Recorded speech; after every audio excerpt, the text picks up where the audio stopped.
Hey, everybody, welcome back to the Film School podcast. Scott, thank you so much for taking the time to join me on the show. My pleasure to you inviting me over. Yeah, no, thanks so much for joining me. And I was doing some research getting ready for the episode, and I was going through IMDb and looking at all the projects you'd worked on. And I was counting how many things I had seen, or how many games I had played, or how many projects I had experienced that you'd been involved with. And it was like well over 50. And so it's really interesting. And I think it speaks to sound. Like, it's something you don't think about necessarily when you're thinking through all of the things you're watching. If you notice, it's usually because something's wrong. But it's amazing how many different projects you've touched. Take me back to kind of the very beginning. Like, how did you get your foot in the door in that industry, or even think of that as a career path? Yeah, I started in music. I went to a school called Berklee College of Music in Boston, and I really wanted to be a recording engineer for records, but I also love synth programming. Okay. So I was programming synths for a lot of LA session players at the time, Mike Lang, Chris Page, amongst others. And as I was programming their synths, instead of doing clavinets and trombones and the usual, list of sounds they always wanted me to create, I started creating lasers and starships and finding ways to use synthesizers to create sound effects. I didn't know I could really make a career of that, but it was just kind of fun, which then evolved into eventually me getting on a TV show. I was doing cartoons early on, Transformers, G.I. Joe, Defenders of the Earth, and editing material in for that, which then led me into a couple big TV shows. One of them was Beauty and the Beast, which got me an Emmy nomination. Yeah. I met through a mutual friend, a gentleman named Wiley Stateman, who was starting a brand new company called Sound Deluxe. I think there was only 8 or 10 people at the time. I joined them. Then friends of mine created a brand new company called Waveframe, which was $150,000 digital workstation. And I was very, very fortunate early on to have some great movies. So on using an Atari 8-app system, I did Honey Shrunk the Kids. Wow. Then I did Born on the 4th of July with this new system called Waveframe, Glory, and Still Magnolia. So in the first 18 months, I jumped into it and was lucky to have 4 great films under my belt. At that time, nobody was using computers, not the way I was using them. Yeah. They were using a little bit in TV, but not in film. So I don't know. It just kind of caught on. I got some great films early on, and which evolved into designing some wonderful movies in my career. Yeah. And then I created what I joke around calling a sound design think tank. So not only were we doing sound design for movies, but we started doing sound design for games. Yeah. And early on, we were able to get in and work with some great companies. And I've been doing the same thing pretty much ever since. Yeah. I'm curious, for those of us who wouldn't know, you talk about doing sound in a different way, and using computers and going like, it's like when I talk to composers. I had a composer on recently, and I'm like, this is a foreign science to me, like this, the thought process around crafting music. And the same goes for sound. I, like a lot of people, I watched Empire Dreams. You see Ben Burt, tapping a wire and making a laser sound and that sort of thing. And it seems like a lot of sound effects up until recently was go out, find something that sounds like that, record it, and lay it down on the track. You're talking about like, synthesizers and using computers and creating these very unique sounds. Like, how different are we talking when you say you were doing it different than how it had been done before? Well, a lot of times people would grab what was called a Nagra. It was a portable tape machine. It would go out in the field and record, kind of like an audio photographer going out and recording animals and sounds. So the design at that point was almost finding odd sounds. Again, like Ben Burt's a huge influence on me. finding cool sounds that could sort of sound like something else. Yeah. The electrical wires, and then the eraser, Mm-hmm. so kinds of sounds. So people found cool ways to manipulate objects that had a different sound they could use for. Mm-hmm. But when computers came in, first you could change the pitch, you could reverse them. Then all of a sudden, as technology went in, you could start emulating different types of outboard gear. So instead of just pitching a bap, you can pitch it a bap. So now all of a sudden you could change the pitches of it. You can create Dopplers. You can create all these different techniques. Mm-hmm. You could then start taking one sound and melding it against another. I won't go into all the technical details, but there's ways of manipulating sound, and now it's just become standard fare. Right. The computers are fast enough, and there's some amazing technologies that help you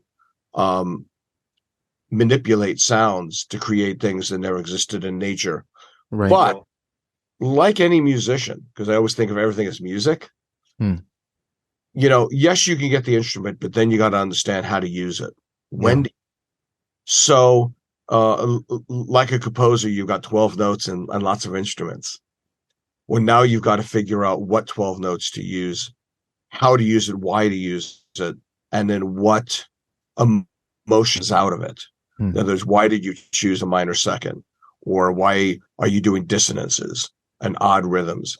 So the same thing that goes with sound effects is once you get your libraries together and build them, whether you either collect them, you've recorded for years, or you manipulate it, now you've got these great sounds that have the potential to be used. Now you've got to use them and decide what kind of emotion or what kind of emotional response are you going to get from the sound? Yeah. And that's the other part of it. I'm curious on the approach. So you said you come out like a musician. So you think of like a musician, they have all these notes that they can choose from and they can arrange the music in a certain way. But then with sound, you're also going and finding, like you said, things that you've never heard before, or creating. I think you mentioned Honey, I Shrunk the Kids, which I love that movie. And it's very similar to Pinocchio, your most recent movie, in the sense of like, there's a lot of sounds or like levels of sounds that we never do hear. Like we never hear the sounds a cricket makes scratching against a table. We never hear in Honey, I Shrunk the Kids, we're never hearing something from grass level, someone running around. So when you're first starting on a project where there's a unique sound effect that, we probably have never heard, do you have something in mind already? Or are you just throwing everything at the wall at first to see what sticks and then refining from there? Both. A lot of times I'll go into a show with a concept, and then sometimes the concept works, sometimes it doesn't. So for instance, on Pinocchio, talking to Guillermo, the first thing we talked about was, hey, let's collect some vintage puppets and record them and see if we can use that for Pinocchio. What we realized is that the density of some of these old classic puppets were so dense, it was like wood clacking. You got to remember, at the core of Pinocchio, it's hitting pieces of wood either softly or hardly. And so when I started the process, it was hitting wood together. So the first thing was we hit the vintage puppets and kind of jingled them a little bit. And that just didn't work. It made Pinocchio feel heavy and thick. Yeah. And so that didn't work. I also worked with a Foley artist named Dan O'Connell during this whole process. And we went through lots of iterations. So we did a very, very early pass, and we did lots and lots of passes. So then we tried different kinds of wood, but I had one of the scenes where Spazzatori is controlling 3 other puppets, and they're all talking to each other in a tent outside, from a carnival. And it was like bang, bang, bang, bang, bang, bang, bang, bang, bang, bang, bang, bang. And we're like, wow, that's getting really annoying. Yeah. And then we had a part where it was Geppetto with wood clogs and Pinocchio. We did use wood clogs, for Geppetto, Mm-hmm. but you start getting all this wood hitting. Yeah. And we're like, this isn't going to work. If anything, it's going to make you feel negatively towards Pinocchio, not endearing. So I started let me step back for a second. When I first started, there were just storyboards. So I didn't see motion and I didn't see the details of what they made of. Little by little through the process, they started sending me little clips. Mm-hmm. So as I started seeing, like, again, that sequence that I talked to you about at the carnival, I started realizing, wait a minute, Pinocchio's got nails sticking out of him. Mm-hmm. And he's got all these little things. So then I went, wait a minute, let's start playing with metal squeaks. So we played with metal. And then you got to find the right one. Is it a hinge? Is it, all these different things. So Dan and I played a lot with that. Then hey, what about rubber squeaks? So we did all the little rubber squeaks. So we kept doing passes. Yeah. And singularly, nothing worked. When you put them all together, it's like a giant orchestra playing randomly. It was just chaos. Yeah. So I had to go through almost like audio sculpting and take, okay, I like this little squeak here, the little metal piece here, a little wood cock there. All right, change the pitch, manipulate it, and just start combining and manipulating those sounds to make more sense. And to give Pinky a singularity. So it didn't feel like 5 different sounds. It just had to feel like one sound. Yeah. And it had to be the right sound where it supported whatever the emotion of the scene was or whatever emotion Pinocchio was in. Yeah. So a good instance is after he trashes everything inside a closet, and is being an impotent child, Geppetto goes back to the closet and Pinocchio's got a sock on his nose and he just does a little innocent, like a sorry, that little wave. That little sound had to be the right sound. Yeah. So a lot of experimentation, a lot of get it right, get it wrong. Right. So I spent months on that. Yeah. Was there a, again, thinking music, like, was it something where you had set rules for certain motions at a certain point? Like once you knew, okay, his hand does that sound, or was it something where, we're not going to follow that set rule for that motion throughout. We're going to do what feels right emotionally in the scene. I'm assuming maybe the answer is both all of these. Yeah. Early on, before the composer started, I was just trying to find the realism, what glued, what connected, what felt natural. What it wasn't too much, it wasn't too little. I sometimes call it the Goldilocks effect. This is too big, this is too small. Ooh, that one's just about right. So in any given moment, you're constantly doing that. And then you make a pass of the movie. And sometimes it feels, okay, this feels good. So think of that in the sculpting process of now I can see something that sort of looks like a face.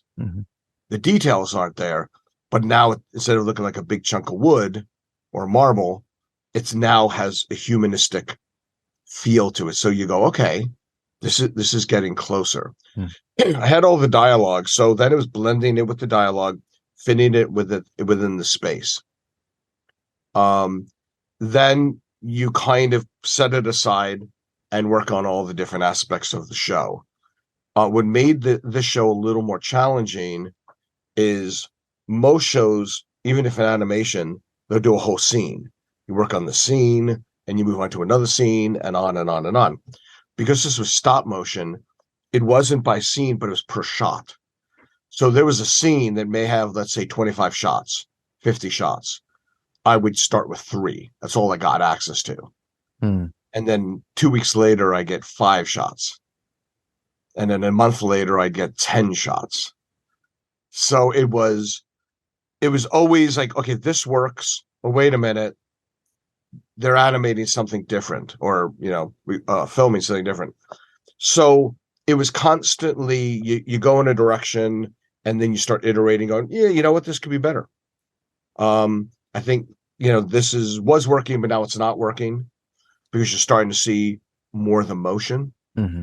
Or some things you set aside, like certain types of footsteps, because I've just not seen enough of movement to understand how that character is going to move, which then defines kind of the personality of the character. Right.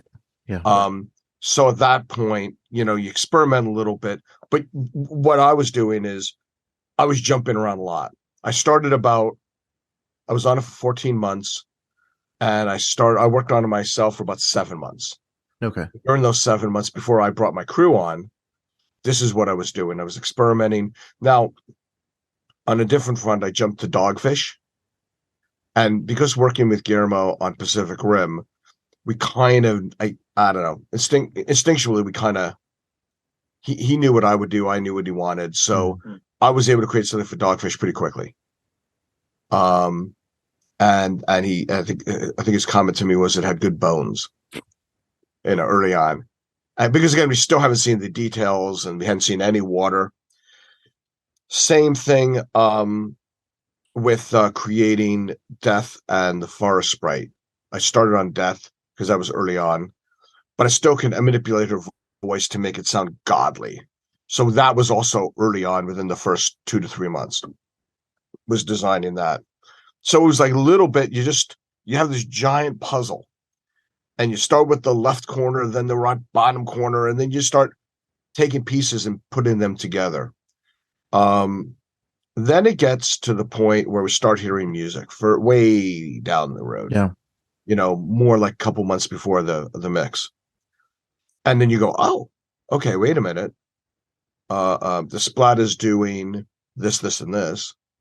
So now, and the reason why I say if everything is music, dialogue has rhythm. Mm-hmm. Even footsteps have rhythm. So when you look, it's not just tonality, but it's rhythms, it's pitch of the rhythms, it's all these different sounds. So think of sound effects as the percussion section sometimes. Does it match? Is it clashing? Does it work? Does it help tell a story? Is the music doing a melodic phrase here that these sounds are going to compete against? Yeah. Or was there a melodic approach to the show that I thought we were going to peak somewhere and the peak's a little bit further away? For instance, we had temp music, and I built it to that. And Guillermo had warned me, be careful of that because the music's going to sound very different. And it was very, very different. So what happens during that process is I listen to the new music compared to what I did in the old way and then evolve it. Right. Like, okay, wait a minute, that's no longer working that way. I need to do this, this, and this. And that happens, by the way, throughout the show, even into the mix. Mm-hmm. Because you start hearing something, or Guillermo will say, let's take the cue out, or let's put a new cue in. And then based on that, it'll be like, okay, that just changed the feel of the scene in a way that I may need to update it. Yeah. We had 2 fantastic mixers, John Taylor and Frankie Montagna. So Frankie and I were like pretty much partners on the effects side. And all of a sudden, is it a volume thing that we bring it up or down, or does it need to be replaced? Hey, maybe we'll pan it this way to get out of the way of music, or maybe we won't. We'll go straight in because the music's wide. There's so many variations in any given moment of how to manipulate sounds to fit. Again, it's a bit of a puzzle. Yeah, absolutely. I one thing I was curious about, like you mentioned temp tracks potentially getting you in trouble, and getting used to one sound or feeling. Pinocchio is something where, I mean, just this year we have 2 Pinocchio movies, but there's been live Pinocchio movies. There's been of course, I think the one that everyone thinks of when they hear Pinocchio initially is the original Disney classic Pinocchio, because so many grew up on it. Was it hard not just bringing in those instincts of like, okay, I know this well? I'm assuming you'd seen the original Disney Pinocchio, like everybody, and there's some of that input. Or was that something you tried to consciously just put out of your mind as like, this is something new? Because the original is a lot of that clacking wood and the very simple sounds that we'd expect when you just look at the puppet, he would make those noises. Or was it something where, from the get-go, it was like, let's push all that out. Let's not carry any of those inspirations into this. I mean, I saw Pinocchio as a young child. Yeah. The moment I saw pictures, concept drawings of Pinocchio, yeah, I realized how different he was. Yeah. And I started seeing the character drawings, concept art. And I realized, wait a minute, this isn't the same. Yeah. This isn't close to being the same Pinocchio. Well, it's just far more organic. Like it looks more a tree and branches. So I decided, and I knew there was another Pinocchio out there, and I'll be honest, I didn't watch any of it. I wanted to kind of stay in my bubble, and not do what has been done. I just wanted to start with a clean palette, and I sort of know a little bit of Guillermo's taste. We've done a lot of shows together, but again, it's not. I joked around with Guillermo in the past where I said I want to do one of your quiet movies, not all your big, Pacific Rim, Hellboy II, Yeah. And I know he was a little, we hadn't worked that way together, and I think he had a certain amount of trepidation. He always knew me to do the big sounds, but what about the small sounds? And we just never been creative in that way. And I knew I could do it, but I wanted to just try to live in this new Pinocchio world and not figure out what I wanted to be inspired by the other Pinocchios, because it wasn't. Yeah. This is a different show. So anyway, I just sort of looked at what I saw and I tried to support what I think I was seeing on these drawings and the way it moved and the way the story went. And there's not a whale, there's a dogfish, there's no blue fairy, on and on and on. And I just sort of tried to stay true to the visuals I saw and those characters. The actors are amazing. Yeah. It was in some ways it was inspiring. It made it easier. And you sort of get sucked into the performances. And then my job is to add to that performance and using my craft to help to enhance the stories, the characters, the subplots, yada, yada, yada. Right. Yeah. Yeah. When I was watching, it was one of those things where it was like, and my wife didn't know anything. I just said, "Hey, do you want to watch Pinocchio?" And she's like, "Didn't we watch that?" Because we had watched the Tom Hanks one, and and she was, I was like, "No, it's a different one." And she said, "Why are they making so many? It's going to be the same thing." And we started watching it, and like within the first few minutes, we were like both sucked in to the story, and it was like, this is something new. We've never seen any of these visuals or this take. And I knew it was Del Toro, so I was like, I know it's going to be, he's not going to do the traditional take on this. And it's so organic. The setting is so unique. Like there's so many layers. It's a lot darker than other iterations, but watching it, like you forget that you're watching an animation. Like you feel those performances, you feel like even the sounds, like the thought of the idea, that there's no sounds happening from what you're being given. Like you're not getting set noises. You're not getting any of these. It's mind blowing when you start really piecing apart, like, how did they pull this off? And, it's interesting. Guillermo talks about creating the visuals in a human way. And what we mean by that is it's so easy to make everything perfect. They walk perfect. They sit perfect. They boom, sit down. He really relished in the humanism. Like when somebody sits, then they'll kind of shift their weight a little bit. Yeah. All these little things that an actor would do. And so many times in animation, especially in stop motion, you never see that. Yeah. They don't have these complicated humanistic faults. Yeah. Or it's hard to put a word on it. But I think it's just kind of humanism. So at the same time, we try to do the same thing with audio, where it wasn't always perfect. It wasn't every sound that was pristine and crisp. It had irregularities to it. It had humanistic flaws to it. And trying to capture that, whatever that interpretation is something we also strive to do. Yeah. Yeah, but just the shots like Geppetto falling down the stairs in the beginning, or like those moments, like it feels, natural is such a great word for it. Like it just feels very natural. And whereas a lot of stop motion, can just be big motions, it can be this very expressive moment, which looks beautiful in its own right. But it's, to see that where it feels like it's an actor, like you almost feel like an actor's covered in makeup, doing the performance. It's really impressive. Animators, I mean, you look at the great voice actors, mm-hmm. and I'm just as much a fan as everybody on the people that created the art and the animation. Mm-hmm. So the animators, the puppeteers, they were off the charts amazing. I mean, mm-hmm. and I know Guillermo talks about that, but it is something that the performance is created by everybody. Mm-hmm. And the whole point of it, I could say for myself, is that nobody knows what I do. Because the moment you see the person behind the curtain, mm-hmm.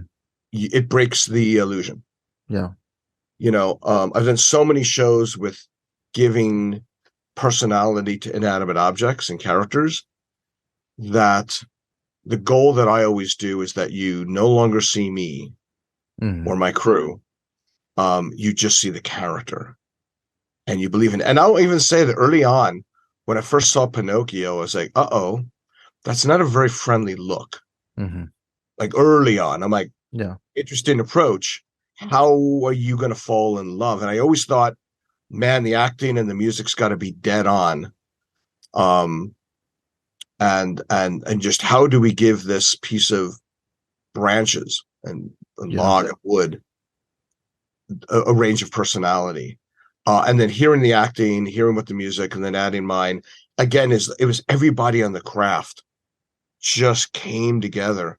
And now you look at it and you totally has so much personality. Everybody, every character in the show has a distinct signature personality. Yeah. 100%.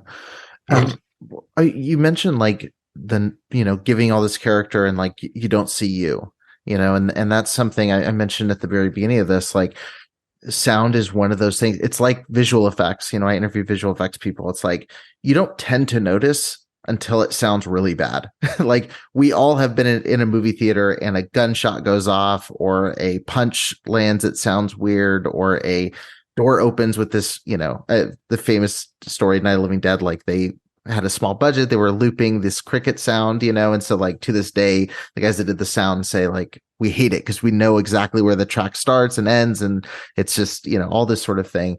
What are some of the biggest things you see in like sound mixers do, or people who are doing sound for movies? What are some of the common mistakes you see that really irk you or that take you out of movies when you're watching a project?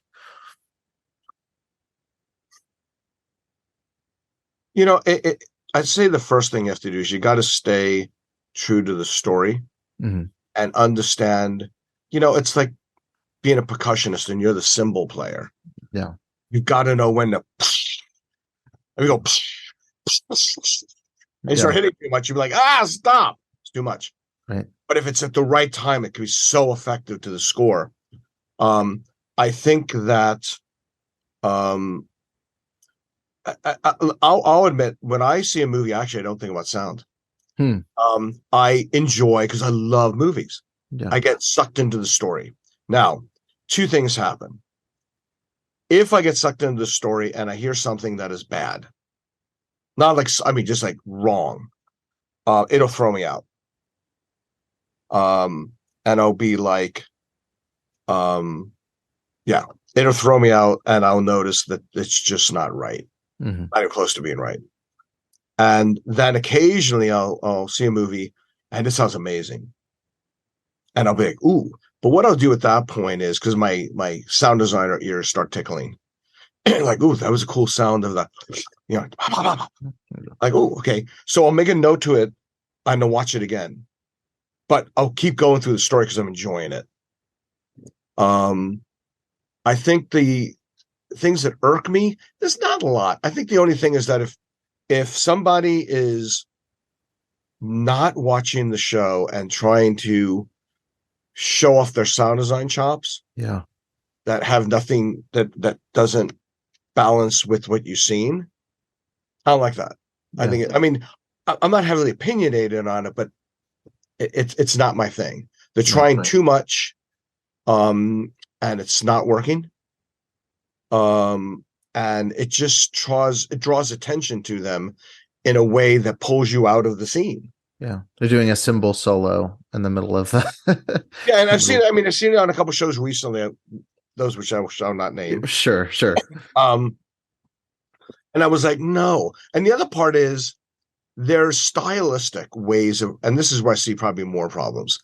People are trying to be like stylistic. Sometimes style could be like a footstep really loud, or something that pulls you out of reality into a hyper reality, which I love. It's hard to do. If you do it wrong, it just doesn't sound right. It throws you out of the film. Yeah. If it's done right, then you go with it, because now all of a sudden those sounds are being used in a way to enhance the absurdity or bizarreness of a scene, or right. It's the concept of everything goes quiet and somebody's walking, creaking down a floor. You're like, oh, something's gonna happen. That typical, and then we talked about rhythm. So you get that pause, that throw in the rhythm out, now all of a sudden creates tension. So it's amazing how you could take sounds and create tension. And to me, all good storytelling within any given scene is a series of tension and releases. Take the audience, tense them up, and release it. Now it's good. It's conflict and resolution with all the whatever words you want to put to it.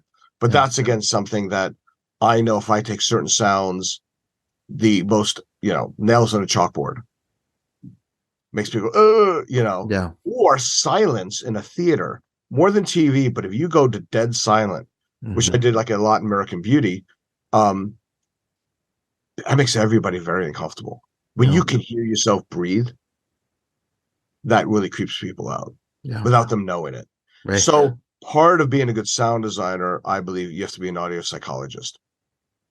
When I do this, people react this way. Yeah.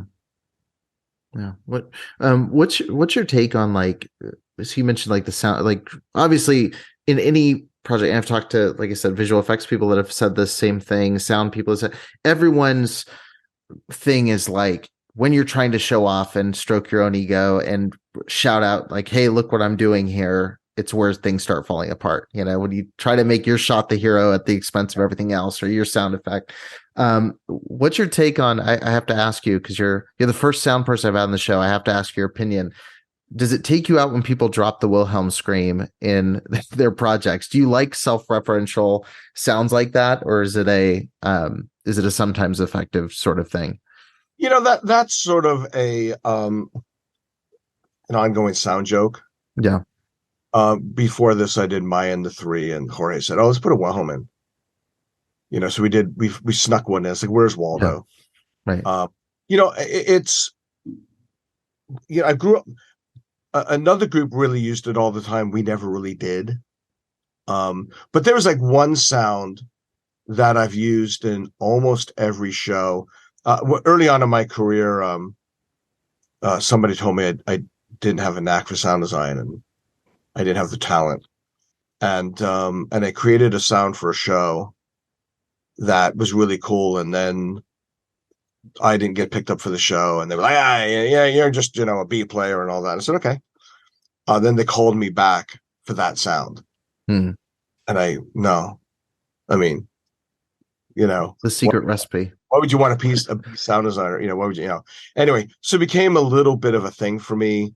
Now it doesn't really matter, but, there's a sound that I've used, not in every show, but most of my shows, that my friends know it. But nobody else will notice it. But it's a certain sound that's just sort of like a little signature of mine that I'll place. in a movie if appropriate. Yeah. Hmm. I feel Did you like I ever? have homework to do to try to find this. um, okay, well, great. Yeah, I wanted to ask your thoughts on that. Before we move in here, I have a couple questions to ask everybody that I want to get to with you, but I got to ask you about some specific projects because I'm a fan of movies and I gotta know some of these things. Sure. One of the things that jumped out to me, there were a couple. One, just the amount of video game work you've done, which is really impressive. How different is that versus a movie? Because I mean, the difference is obviously there's a script for a movie, there is for games, but there's one path a movie's going on, unless we're talking Clue on VHS, and you might get an alternate ending. Like you're getting this set path. A video game, there's multiple options. You could step anywhere, you can do anything. How different is it tackling a video game versus a movie? In some ways it's very similar, in other ways it's different. And let me explain. Let me say how it's different. Films use sounds to propel a story. Mm-hmm. And it can be mixed in a very predictable way to that story that you have 100% control over. Okay. Games, and it depends on what games we're talking about. If you're looking for story-based games like The Last of Us or simulation games. Mm-hmm. If you're in a simulator game, me trying to make it from point A to point B with the weapons that I have and abilities that I have, then at that point it becomes more of a simulation. And each game demands a certain amount of a certain approach. So when I was doing like Gears of War, it was like, or Doom, it was like, you just had to have a certain amount of frantic, chaotic energy to it. If we made it too clean, too perfect, it just feels wrong. Mm-hmm. So similar to movies, when I do a game, I'll look at a slice of it, we call vertical slice, and I'll see what, Mm-hmm. Is the game exploring? Is it creepy? Is it, weird? Is it, I'm just going to jump in and go at it? Is it strategic? What, a lot of times I'll discuss creatures and weapons and bosses. Mm-hmm. Like, okay, is this creature going to be, where is he on the scale of how hard it's going to be? Yeah. Oh, well, that one's the biggest, and he's going to be near the end, and he's the biggest of all the bosses. Okay, so now I know how big we're going to get. Mm-hmm. I can't get bigger than big, but I can get smaller. Mm-hmm. So same thing with weapons. Is this the biggest weapon? Okay, let me do the biggest weapon first. Yeah. And then I'll downsize from there. Gotcha. And then, what kind of components does the weapons have? Do they have, which is sort of the same as a movie, is have electrical, like, around it? Or is it, is it just simple like that? Or is it, doing something like that? All these different things. What are the challenges, the weapons, the creatures? Mm-hmm. Do you want to hear footsteps at all, or is it going to be just annoying? Yeah. So all these different things. So you figure out the design of it, and then you got to figure out how you're going to do it iteratively. There's tools called Weiss and many different other tools that when you break them apart, it kind of puts it back together. Sure. In random ways. Gotcha. Yeah, I was looking at the list. I was like, Resident Evil, like I'm a huge, and that's a great series of, every entry has its own. I mean, the sound is as iconic as anything, and sometimes the biggest stuff is the smallest stuff where, like you said, sound drops out, or there's a moment where you just hear this weird dripping coming from somewhere, and it's with horror games especially, like sound makes or breaks, an experience for that stuff. And that's what we're working with, big teams. Yeah. And I sometimes feel like we're part of the orchestra. Yeah. Whether we're the percussion section or the brass section, you can use whatever metaphor you want on it. But working with those people, with all the clients like that, sometimes we do majority of it, sometimes we do a piece of it. We have many, many different roles in different projects. Yeah. Yeah. All right, I have two more I got to ask you about. I got to ask you about Texas Chainsaw Massacre. I'm a massive fan of the 2003 remake. I'm hoping this isn't one where you go, oh God, I don't want to talk about this one because it seems like opinions are mixed. But you did some of the voice for Leatherface in some of the Yeah, I scenes, did. and obviously did the sound as well. That's a series. Again, the sounds in the beginning of the original are incredibly iconic. You know, that with the flashes and all that. Um, you know, were you a fan of that going into working on that project? And you obviously carried some sound over. And then tell me about getting into character as Leatherface. I want to know about that. Like, I'll honestly say I'm not a huge. I don't do a lot of slashers. Hmm. I like horror, but Yeah. slashers of that type are not, you know, my favorites. Hmm.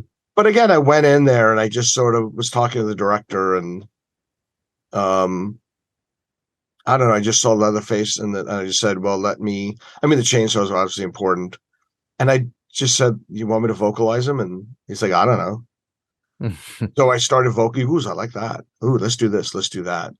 And I thought it helped enhance his character. Yeah. Um, Similar to all the other characters and creatures I've done, he's never using words. Yeah. So I did several passes of it, and ooh, I like this.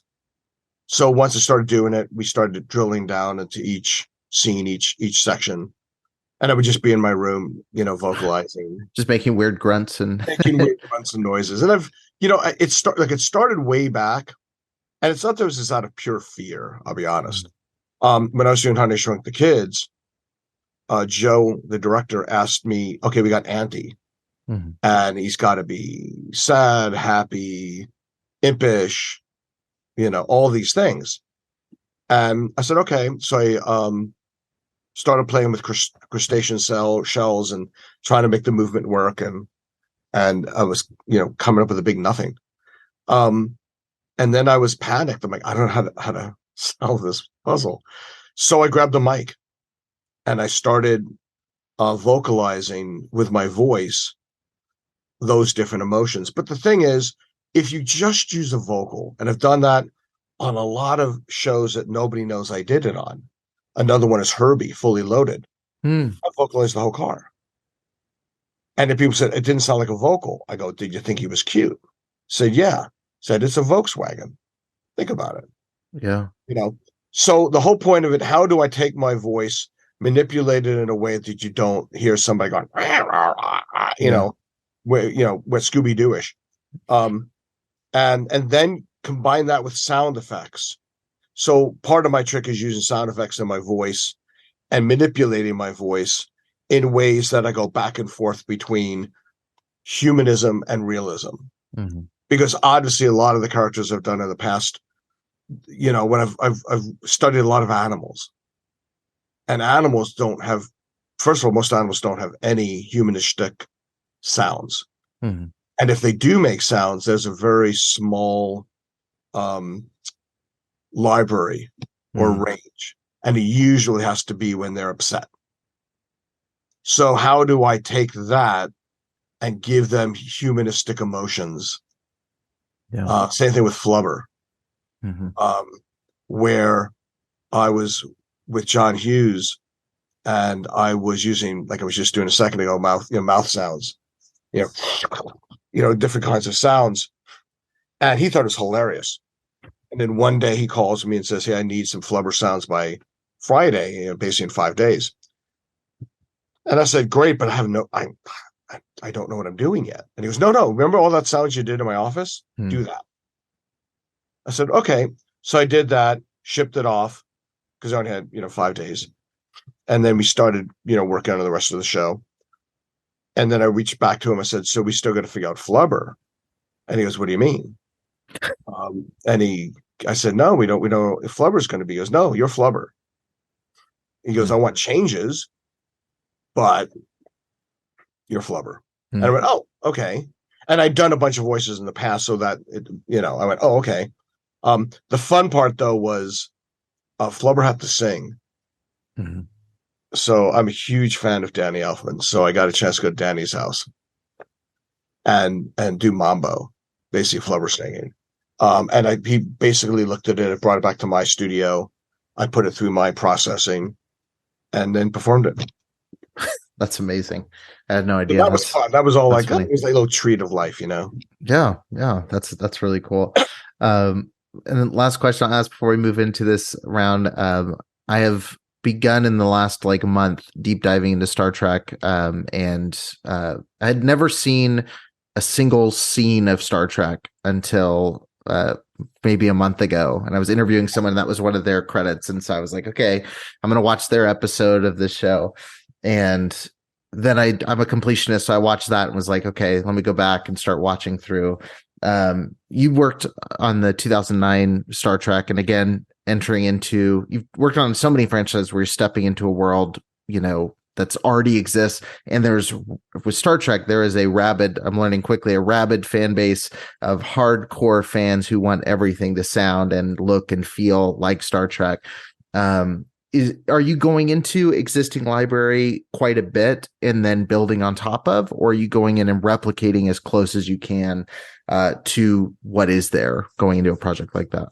If you're talking about the first J.J. Abrams Star Trek, so what was interesting about that was I just finished Hellboy II in England, and I'd spend working 7 days a week, crazy hours. So I came back. The sound supervisor for that was Mark Steckinger, and he put together pretty much all the sound designers, especially my favorite ones at our company at that time, Soundlux. So it became a best of. And I'm like, oh, this is great. We're all going to be working together. So it's like musicians. You're playing with your favorite guitar players.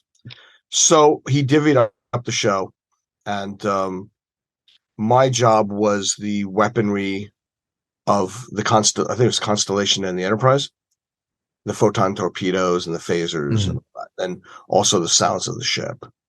And everybody had a different role. So that was a couple of mine. I think I did a couple more things, but anyway, we talked about it. Not only do you have to figure out, is it Star Trek inspired, but which Star Trek? There's the first TV show.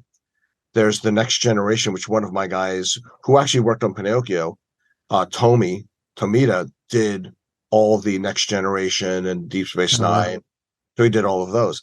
Strange enough, he wasn't on that crew, but so I am a big Star Trek fan, and the big conversations like, well, it should sound like the Captain Kirk, the early one, the William Shatner, and it's like, well, but is that what people remember? Or do they hear that, so there were many, many discussions and philosophies.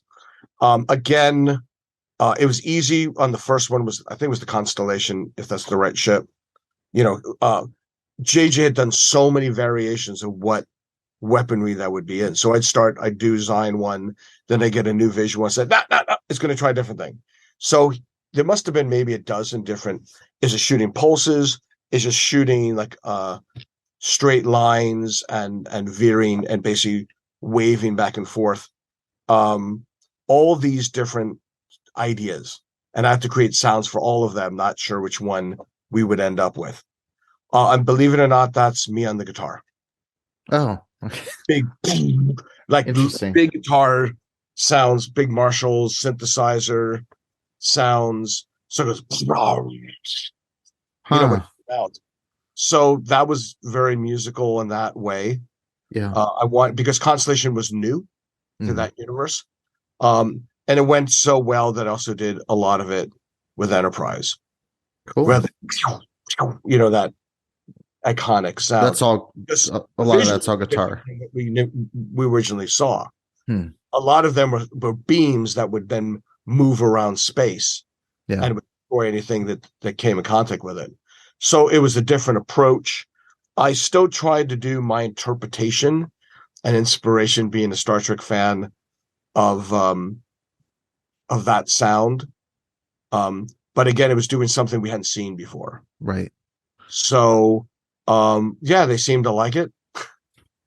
And, because a lot of times you do things and you take your approach, and you get your inspiration. So I think all of us had different inspirations and different approaches. Yeah. Love it. Love it. We've got about 5 minutes left. I'm going to go Okay. through 5 questions, so we're going to do our best to go through these. Which of your films do you think is your best work or the best representation of you as a creator?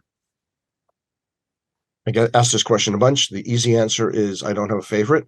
What the biggest thing I'm proud of is that I have been pigeonholed. Mm-hmm. So what is my favorite? It's going from American Beauty to Pacific Rim and everything in between. Yeah. I've been fortunate enough in my career to not just do any one kind of movie. And as an artist, what I like about that is it's challenging. When I set up to do Pinocchio, first thing is I don't know how to do Pinocchio, and I love that. Mm-hmm. So it puts me in an uncomfortable place, which forces me to be creative and to really think and really get into it. And that's my favorite thing to do, is the diversification of storytelling that I've been able to be part of. Yeah, love it. What do you think, as a film fan, is the best decade of film history?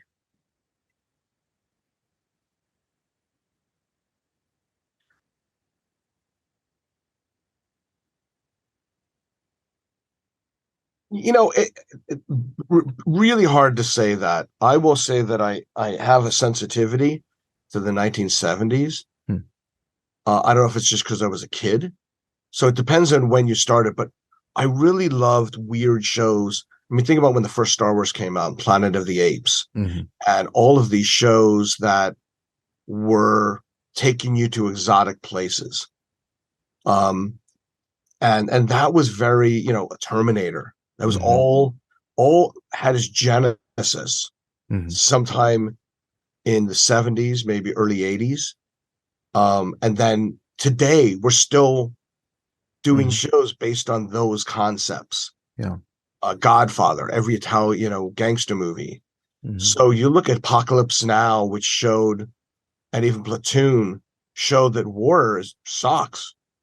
It's not the old, hey, we're going to go to war. Hey, everybody, let's go, let's go and fight for our cause. And you die a hero. And, then shows started getting shown that were the dark side of things. Yeah. Twilight Zone.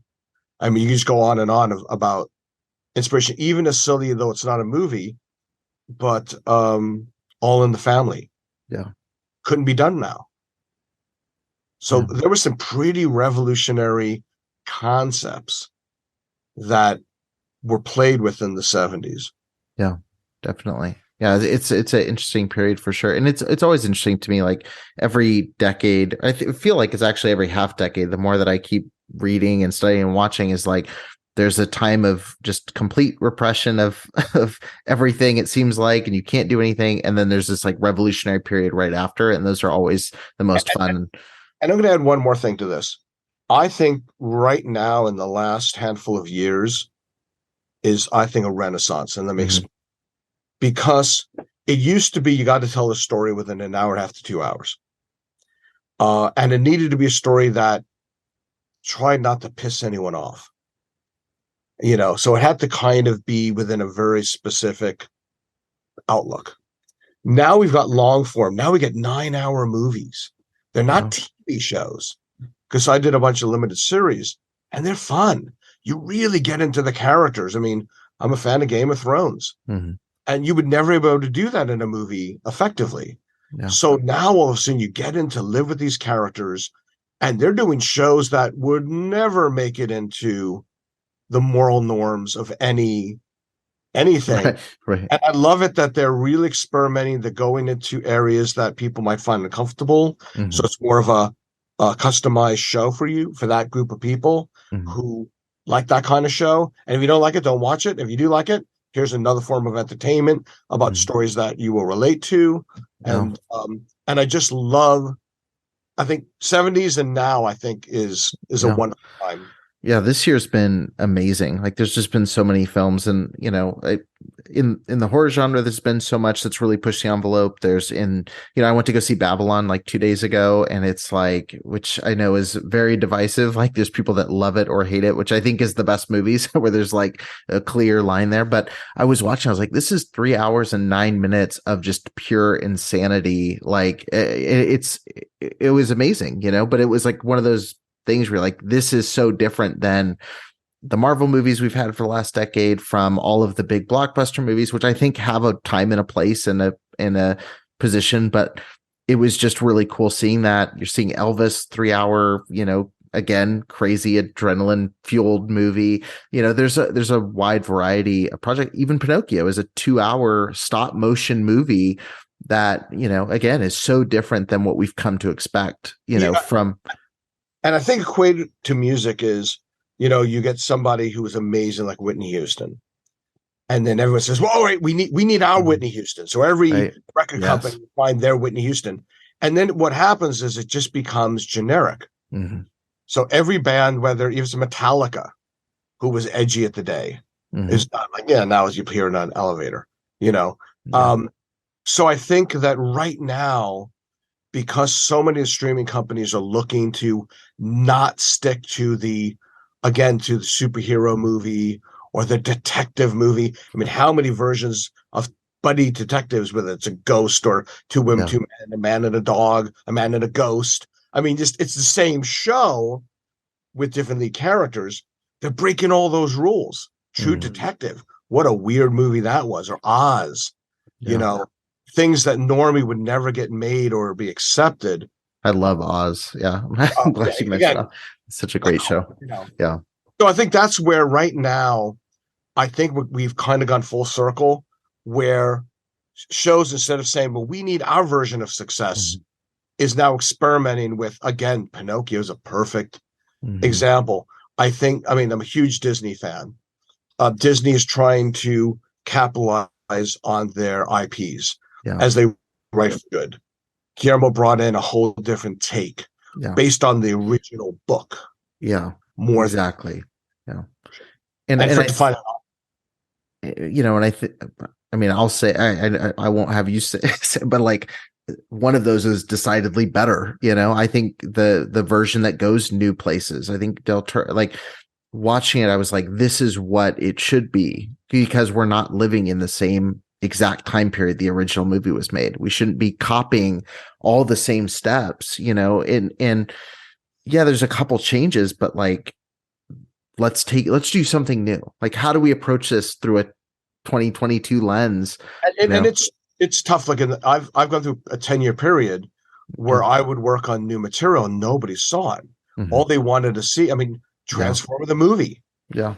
It seemed like everything that was which one? The early ones, actually. But in other words, why you keep, the concept was, why do you keep making films based on old shows? Addams Family. Wednesday was really fun. But I love that they take something known, which is sort of common now, and twist it a little bit. I think J.J. Abrams showed that with Star Trek, where you could take something known and redefine it to today's audiences. I think that's being accepted. And then new stories. Yeah. So it's a wonderful time to be in the business. Yeah. If you were given the green light to remake any film, what would you choose and why? Now that we've just talked about remaking things, it could be one that you've worked on that you're like, oh, I wish I could do it now with what I know now. Or it could be a project where you just go, it'd be interesting to do my take on it. There's a couple books that I've read. Stranger in a Strange Land by Robert Heinlein would be a wonderful, longer movie. I saw The Foundation. I look forward to versions coming up. I think that people shouldn't be scared for really deep, dark, complicated storylines. I think the audiences are ready for it. It used to be that TV made it where anybody above 12-year-old, you have to be able to understand the show 12 years and younger. Right, anything above a 12-year-old mentality, they said it's too complicated. And then you got stuff like The Sopranos that came out, and they just blew all the doors off Amazing. stuff like that. So I don't know if I have a significant one. A lot of stuff I love is sci-fi. I thought Dune did a wonderful job in its first iteration. Yeah. I think there's so many visual. What I want is not even a remake. Even Avatar was something new and something old. I mean, I was only speaking about the first one, not about. I haven't seen the new one yet. But ultimately, it was Pinocchio. I mean, sorry, Pocahontas was really the story, but I didn't care. It was brought in a way that a totally new way, wholly new way. So a lot of them are old stories told in new ways. I look forward to the movies that are new to me. Yeah. 2 questions left. What's a movie people would be surprised to know you enjoy? You're pretty eclectic. So, what would people be surprised? You know what? I like all kinds of music and all kinds of shows. As long as they're done well, such as Supernatural and Buffy the Vampire Slayer, the early ons. I love those shows. They were really witty, really well made. So I like everything of that style to really dark, heavy, interpersonal, movies that discuss hard issues. So I think I have a very large variety. If it's good, I like it. Yeah. But I don't know if there's anything weird. Yeah. But I think it's the diversity. I love SpongeBob. Yeah. When my son was growing up, I'd be like, no, we're going to watch SpongeBob. It'd be cool, Yeah. It was really well done. Or it is well done. Still on. Yeah. South Park. Oh my God. I mean, so I like so much shows that have a certain amount of sophistication to them. Yeah. And if it's goofy. Yeah. Definitely. No, I feel that way too. I used to go like, oh, I don't like Westerns. And I started watching like good Westerns. It's like every genre has its gold and every genre has its, that. I mean, I enjoyed, for TV, I enjoyed Westworld, especially you got to get through the first several episodes. Yeah. I love Devs. So I'm really weird. As much as I like action, Devs is like watching grass grow at the beginning. Yeah. It's slow, but it's such a beautifully tasty, slow burn. Yeah. That, when you get to the end, you're like, oh, this is a great show. So I'm a huge fan of really, really slow burns and then big action. Yeah, absolutely. This question I ask everybody that comes on the show, and I want to know your answer. What is the number one best piece of advice you would give to an aspiring filmmaker who is listening to this episode? Don't listen to anybody tell you what it's going to be like or whether you're going to succeed or fail. So you need to be a little insane. You need to live in your own head, and you've got to be able to never take no for an answer. You need to just keep going forward. I always say that, most of my life I live in denial. And this is what I want to do. And people will tell you 20 reasons why it won't happen. And you go, I hear the words. I didn't understand what you said. I'm moving on. So you've got to just got to go for it. And I think that most people are their own biggest enemies. Most people will start something. Oh yeah, I'm never going to make it. Yeah. Why even bother? I mean, I came from Arizona where my parents installed draperies in houses. Slept in my Jeep for the first couple of days when I moved to LA.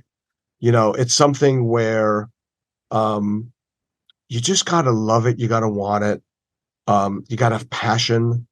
And when I tell people, a lot of students, when I do a lot of lecturing, you got to be insane enough to want it. And you got to want it bad. And then you got to be able to not necessarily believe in yourself, because that's really hard to do. I mean, yes, you have to at some point, but that's a hard mountain to climb. You just got to be stubborn enough to just keep moving forward through the snowstorm, even though you can't see anything in front of you and everything looks bleak and it's cold and you're uncomfortable. You just got to keep moving forward.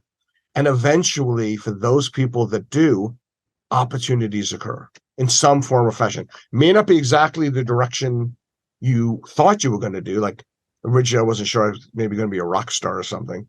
But then you find other areas that will present themselves to you that sound interesting. And I think that if you're fortunate enough to have a job that you enjoy and you feel like you can play, like I'm still trying to figure out what I'm going to do when I have to get a real job. And then just do it and learn it, learn your craft. Don't fantasize about it. Don't talk about it. Do it. Just keep working at whatever craft you think that is, and just keep working at it.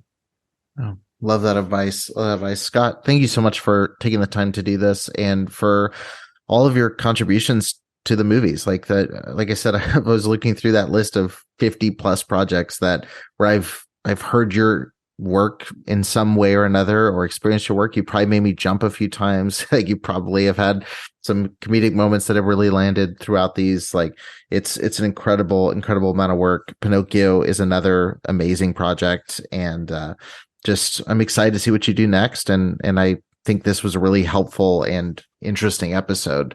So thank you so much for kind of giving us a peek behind the curtain. Thank you for having me.